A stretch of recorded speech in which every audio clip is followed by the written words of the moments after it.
नमस्कार। आज हम डिस्कस करेंगे HPSSC का प्रीवियस पेपर। जो HPSSC का प्रीवियस पेपर है इसका आज हम हिस्ट्री का सेक्शन जो है वो डिस्कस करेंगे। देखिए, हिस्ट्री का सेक्शन डिस्कस करेंगे। अभी जो है हम आज से जो है हम एंशियंट हिस्ट्री के अलावा जो मॉडर्न हिस्ट्री होती है, मिडिवल हिस्ट्री होती है, उसके ऊपर ज़्यादा फोकस करना जो है वो स्टार्ट कर देंगे। एंशियंट हिस्ट्री तो हमने बहुत ज़्यादा पढ़ रखी है। होपफुली कि जैसे ही एग्ज़ाम होना स्टार्ट हो जाएंगे वैसे ही जो है एग्ज़ाम के पैटर्न में भी थोड़ा थोड़ा चेंज आपको देखने को मिलेगा। और अगर हमने तीनों सेक्शंस हिस्ट्री के कवर किए होंगे, एंशिएंट, मिडिवल और मॉडर्न, तो डेफिनेटली आपको कहीं से भी क्वेश्चन मिल जाए क्रैक करने में हेल्प जो है वो मिलेगी। तो अभी हम क्वेश्चन नंबर 16 से जो है वो स्टार्ट करेंगे। क्वेश्चन नंबर 16 में बोलते हैं Aurangzeb's Deccan policy did not result in, तो बोलते हैं कि औरंगजेब की दक्षिण नीति परिणामित नहीं हुई। तो बोलते हैं कि औरंगजेब की जो दक्षिण की नीति थी उसका रिजल्ट नहीं था। क्या रिजल्ट उसका नहीं था?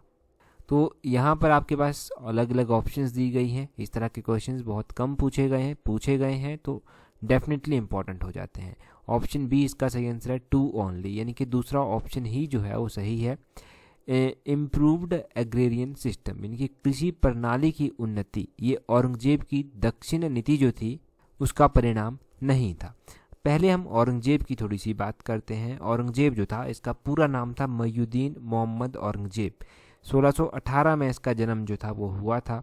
और आपने ये भी ध्यान रखना है कि औरंगजेब जो है इसकी जो ये दक्षिण की नीति थी, दक्षिण नीति आप कह सकते हैं कि औरंगजेब ने दक्षिण नीति में जो था वो युद्ध लड़े थे कुछ, जिसमें बीजापुर का युद्ध आता था, गोलकुंडा का युद्ध आ जाता था। मराठों की जो 4 पीढ़ियाँ थी उनके विरुद्ध भी जो था इस नीति के तहत जो था वो युद्ध लड़े गए थे। अगर हम बीजापुर की लड़ाई की बात करें तो 1686 के आसपास हुई थी। गोलकुंडा की बात करें तो औरंगजेब ने जैसे ही बीजापुर को अपने अधीन में लाया था उसके बाद वो गोलकुंडा की ओर गया था और 1686 में जो था ये हुआ था। 1687 में उसने जो था वो गोलकुंडा को भी जो था वो अपने अधीन जो था वो कर लिया था।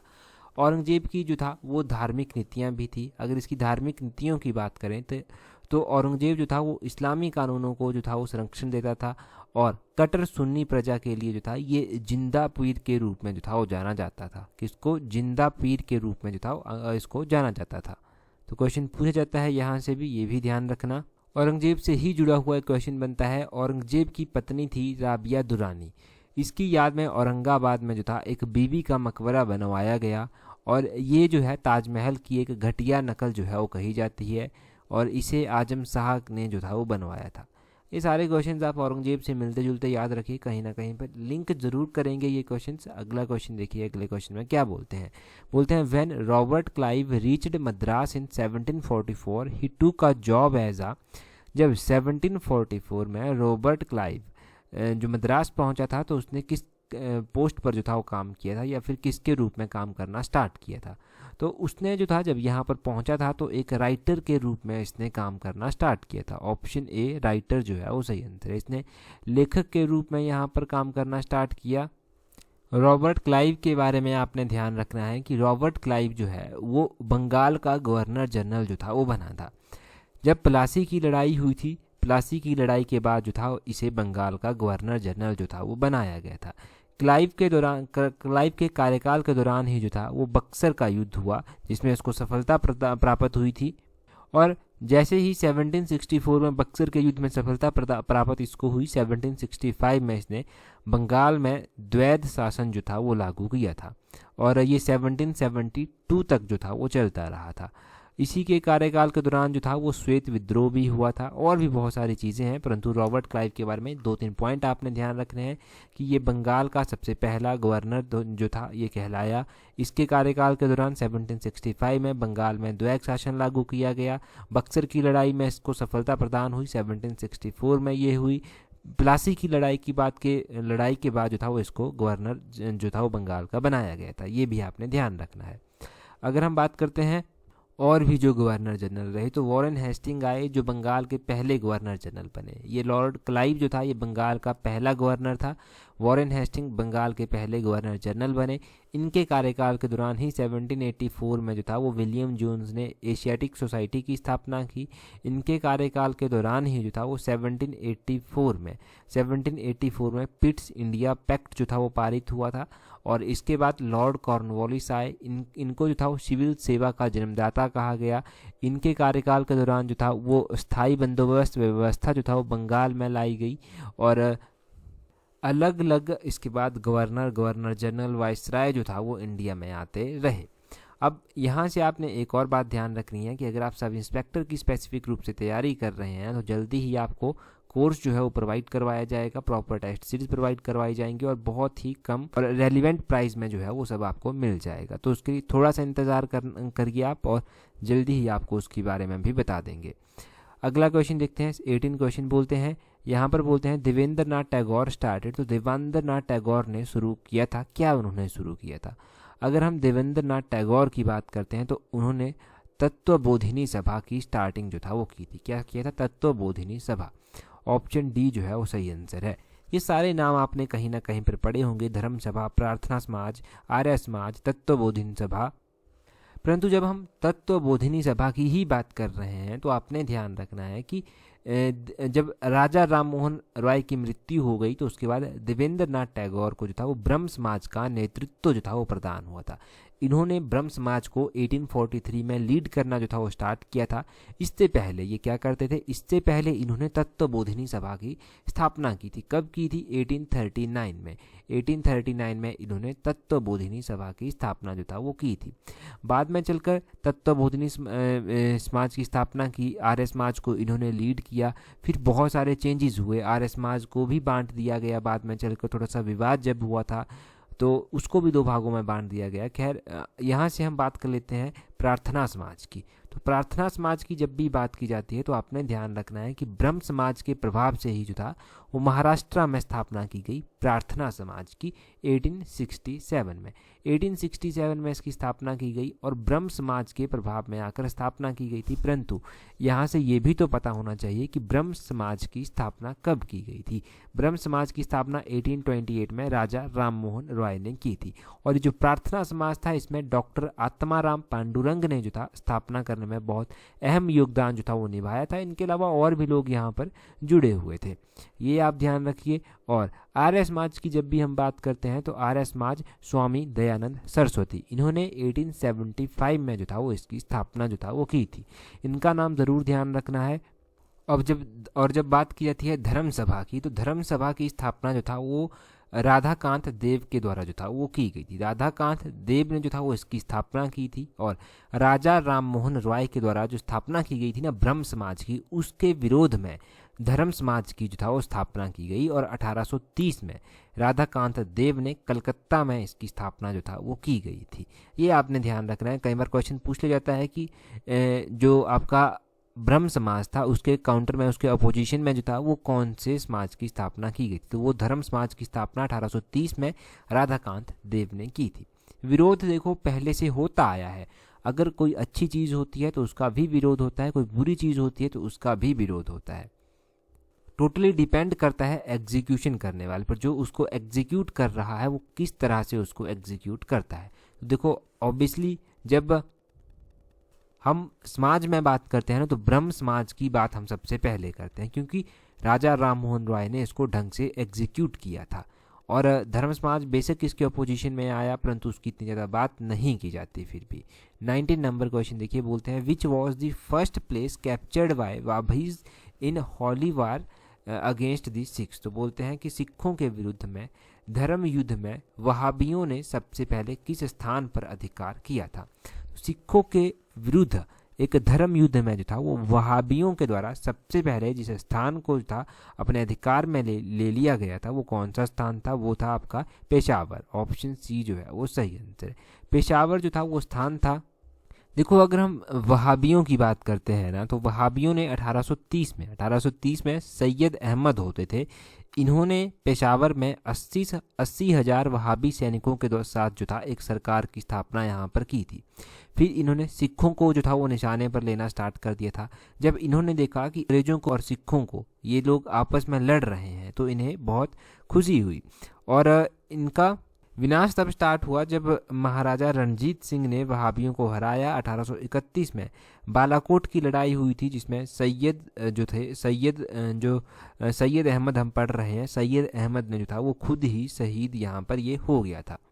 ये तो बेसिक सी इंट्रोडक्शन हो गई, परंतु आप एक और क्वेश्चन पढ़ते हैं, वहाबी मूवमेंट। वहाबी मूवमेंट आपने ज़रूर एग्जाम में पढ़ा होगा, तो आपने ध्यान रखना है कि ये वहाबी मूवमेंट थी क्या, इसको कौन लीड कर रहा था। तो वहाबी मूवमेंट इसको लीड कर रहे थे सैयद अहमद बरेलवी। सैयद अहमद बरेलवी जो था वो लीड कर रहे थे। वहाबी मूवमेंट 1820 से 1870 के बीच में जो था वो चली थी। ये मूवमेंट जो थी, ये मूवमेंट बेसिकली थी क्या, मैंने आपको बताया ना कि जब वहाबी यहाँ पर आए 1830 में, तो उन्होंने देखा कि अंग्रेज और सिख लड़ रहे हैं, तो उन्हें बहुत खुशी हुई। अब इनका जो मेन एम था कि जो इस्लाम है उसको फिर से रिवाइव किया जाए, इस्लाम को रिवाइव किया जाए। ये कहाँ से प्रेरित थे, इनकी जो एजुकेशन थी वो कहाँ से प्रेरित थी। इनकी एजुकेशन जो था वो सऊदी अरब के अब्दुल वहाब से प्रेरित थी। इनकी एजुकेशन दिल्ली के शाह वलीउल्लाह से जो था वो प्रेरित थी। और ये लोग जो था वो सिखों और अंग्रेज़ों को उखाड़ फेंक कर जो था वो भारत में मुस्लिम शक्ति को जो है वो पुनर्जीवित करना चाहते थे। तो इसीलिए इन्हें खुशी होती थी जब ये देखते थे कि अंग्रेज लड़ रहे हैं, सिख लड़ रहे हैं आपस में, तो ये खुश होते थे। और सैयद अहमद बरेलवी इस मूवमेंट को लीड कर रहे थे। 1820-70 से के बीच में ये चली थी। ये सारे इंपॉर्टेंट पॉइंट जोड़ लीजिए, याद रखना यहाँ से। अगला क्वेश्चन देखिए, बोलते हैं यहाँ पर, after the pact between Mahatma Gandhi and Lord Irwin in March 1921 many leaders became critical of Gandhi ji leadership, what was the main reason. 1931 मार्च में महात्मा गांधी और लॉर्ड इरविन के बीच समझौते के बाद अनेक नेता ऐसे थे जो गांधी जी की नेतृत्व की आलोचना जो था वो करने लगे थे। अब आलोचना कर रहे थे तो इसका मुख्य कारण यहाँ पर पूछा गया है कि आलोचना करने का मुख्य कारण क्या था। तो आलोचना करने का जो मुख्य कारण था वो था सविनय अवज्ञा आंदोलन, जो स्थगित करने की बात कही गई थी। ऑप्शन डी सही आंसर है। The civil disobedience movement was called off. तो जो सविनय अवज्ञा आंदोलन था इसको स्थगित करने की बात कही गई। तो महात्मा गांधी की लीडरशिप पर सवाल उठने लग पड़े और कुछ लोगों ने इसका विरोध भी किया।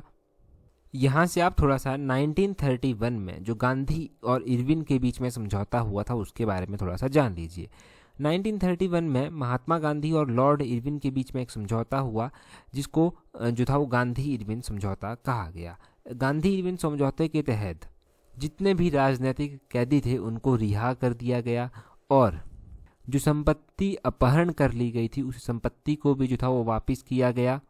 और समुद्र तट जो था उसमें एक निश्चित सीमा तक जो था वो नमक तैयार करने की अनुमति जो था वो प्रदान की गई। और जो मदिरा हो गई, अफीम हो गई और भी जो ऐसी चीज़ें थी जिनका इंडियन विरोध करते थे, जो विदेशी वस्तुएं आप कह लीजिए, विदेशी वस्तुओं की जो दुकानें थी उनका जो था विरोध किया जा सकता था, परंतु शांतिपूर्ण ढंग से विरोध करने की अनुमति जो था वो मिली थी। तो ये था गांधी इरविन समझौता जिसके तहत ये शर्तें रखी गई थी और ये 1931 में हुआ था। जब इस समझौते पर के बाद महात्मा गांधी की लीडरशिप पर सवाल उठने लगे तो बहुत सारी चीज़ें सामने आई। उसके बाद 1931 में ही सेकंड गोलमेज सम्मेलन भी हुआ था, सेकंड राउंड कॉन्फ्रेंस टेबल जिसको आप कहते हैं वो भी हुआ था। इसमें महात्मा गांधी ने जो था वो अपना योगदान दिया था या फिर पार्टिसिपेट किया था आप कह सकते हैं। सिर्फ एक ही ऐसा गोलमेज समिट था जिसमें इन्होंने जो था वो पार्टिसिपेट किया था। इससे पहले जो 1930 में स्टार्ट हुआ था प्रथम गोलमेज सम्मेलन उसमें इन्होंने भाग नहीं लिया था, सेकंड में भाग लिया और तीसरे में भी इन्होंने भाग नहीं लिया था। इसके बाद हालांकि जो पूना समझौता हुआ था वो भी हुआ था। पूना समझौता जो था वो 1932 में हुआ था। पूना समझौता के बाद जब गांधी जी को धीरे धीरे बात समझ आई कि अब जो है वो शांति से काम नहीं चलेगा, तो उन्होंने भारत जोड़ो आंदोलन जब स्टार्ट किया था 1942 में, तो भारत छोड़ो आंदोलन में उन्होंने करो या मरो का नारा भी दिया था। तो ये सारी चीज़ें जो था वो इस सिनेरियो में हुई थी। और गांधी जी को क्रिटिसाइज़ करने के पीछे एक और जो था वो बात कही जाती है कि इन्होंने जो है वो भगत सिंह, सुखदेव और राजगुरु की जान बचाने के लिए कुछ नहीं किया, जिन्हें मौत की सज़ा दी गई थी। लोग चाहते थे कि उनकी मौत की सज़ा को आजीवन कारावास में बदल दिया जाए, परंतु फिर विरोध किया गया क्योंकि गांधी जी ने भगत सिंह, सुखदेव और राजगुरु की जान बचाने के लिए कुछ नहीं किया था, ये भी कहा जाता है। अगला क्वेश्चन देखिए, अगले क्वेश्चन में क्या बोलते हैं, 149 क्वेश्चन में बोलते हैं Banda Singh Bahadur was executed by the order of which emperor. तो बोलते हैं बंदा सिंह बहादुर को किस सुल्तान के आदेश पर फांसी दी गई थी। ये भी अलग सा क्वेश्चन है। बंदा सिंह बहादुर को जो था वो फांसी की सज़ा दी गई थी, ये किसके आदेश पर दी गई थी? तो ये दी गई थी फारूक सियार के आदेश पर। फारूक सियार आपने ध्यान रखना है, ऑप्शन सी सही आंसर है।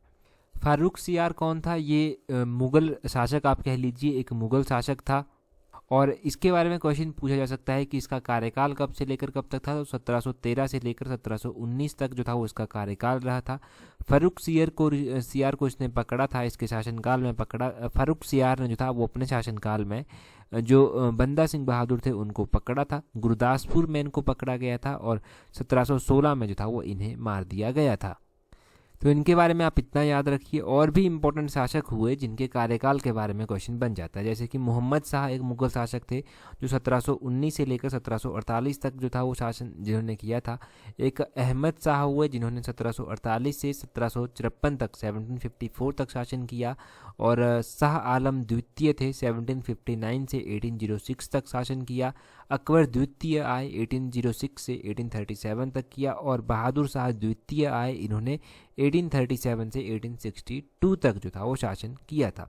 तो ये सारी आपने क्रोनोलॉजिकल ऑर्डर आपने ध्यान रखना है, क्योंकि ये ऑर्डर जो है एग्जाम में पूछा जा सकता है।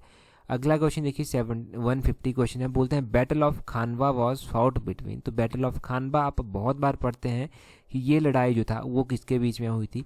बाबर और राणा सांगा के बीच में हुई थी। ऑप्शन सी सही आंसर है। अगर हम बैटल्स की बात करते हैं तो बैटल जो है सबसे पहले पानीपत की लड़ाई आ जाती है, जो बाबर के साथ हुई थी। बाबर और इब्राहिम लोदी की हुई थी।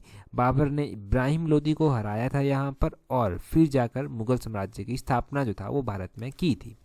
इसके अलावा बाबर ने और भी जो था वो लड़ाइयाँ लड़ी। इन लड़ाइयों में कौन कौन सी लड़ाइयाँ आती हैं? एक तो बैटल ऑफ खानवा आ जाती है, ये बाबर की हुई, और राणा सांगा की जो था वो हुई थी। राणा सांगा की हुई, परंतु क्वेश्चन क्या बनेगा? क्वेश्चन ये भी बन जाएगा कि ये बैटल जो था वो हुई कब थी। तो ये बैटल कब हुई थी? बैटल ऑफ खानवा जिसको आप कहते हैं, ये बैटल जो था 1527 में हुई थी। इस युद्ध के परिणाम क्या रहे थे? इस युद्ध में राणा सांगा की ओर से जो लोग लड़े थे उनमें जो था एक मेदिनी राय थे, एक आलम खां लोदी थे, एक महमूद लोदी थे। तो ये सब लोग इनकी ओर से लड़े थे, और इसमें जो था वो बाबर ने ही जो था वो विजय प्राप्त की थी। विजय प्राप्त इसने कर ली। उसके बाद एक और लड़ाई हुई जिसको बैटल ऑफ चंदेरी कहते हैं। ये बैटल ऑफ चंदेरी जो था वो 1528 में हुई थी।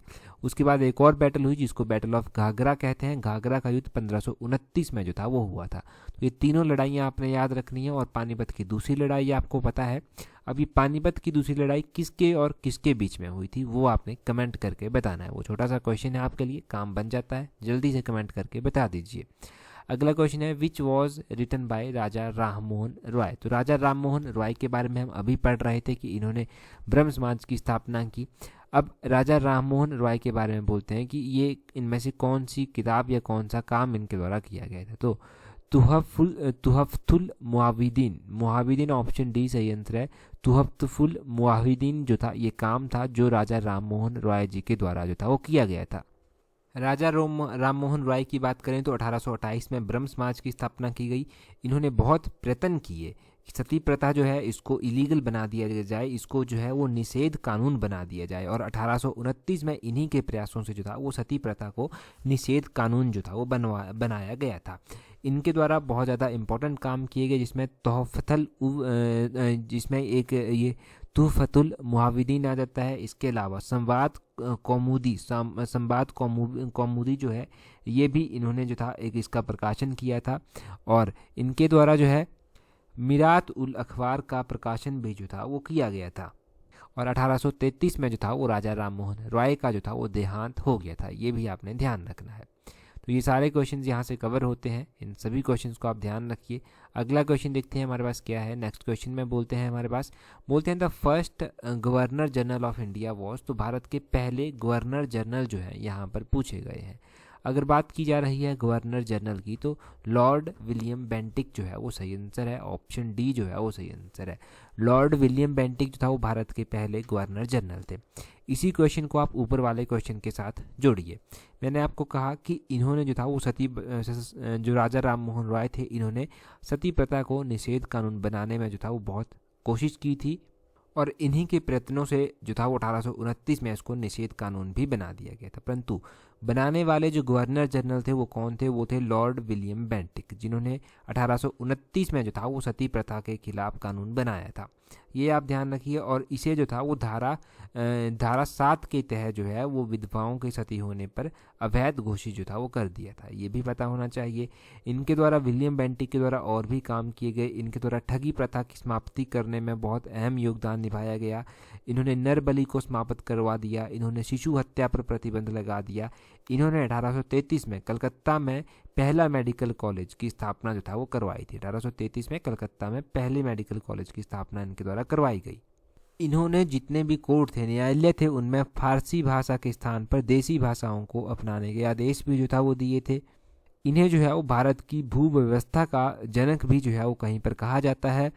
तो ये सारी बातें आपने लॉर्ड विलियम बेंटिक के बारे में ध्यान रखने। कन्फ्यूजन यहाँ पर भी कई बार जब एग्जाम में पूछ लिया जाता है, क्वेश्चन तो हो जाता है कि पहले गवर्नर जनरल कौन थे इंडिया के? तो इंडिया के पहले governor general Lord William Bentinck थे। इनका नाम आपने ज़रूर ध्यान रखना है, बिल्कुल भी कन्फ्यूज़न नहीं होना चाहिए आपको नाम में। और देखिए, अगर अभी तक भी आपने हमें टेलीग्राम पर ज्वाइन नहीं किया है तो टेलीग्राम पर ज्वाइन कर लीजिए, क्योंकि आने वाले एग्ज़ाम्स की अपडेट, आने वाले इंपॉर्टेंट PDF, हर एक जानकारी जो है आपको टेलीग्राम पर दे दी जाएगी। टेलीग्राम पर ज्वाइन करने के लिए अपना टेलीग्राम ओपन करना, वहाँ से सर्च करना @allexam31। आपको हमारा टेलीग्राम चैनल जो है वो मिल जाएगा। यहाँ पर जुड़ जाइए अगर अभी तक नहीं जुड़े हैं। इस वीडियो में इतना ही काफ़ी है। So that's all for today. Thank you very much for watching and listening it very patiently.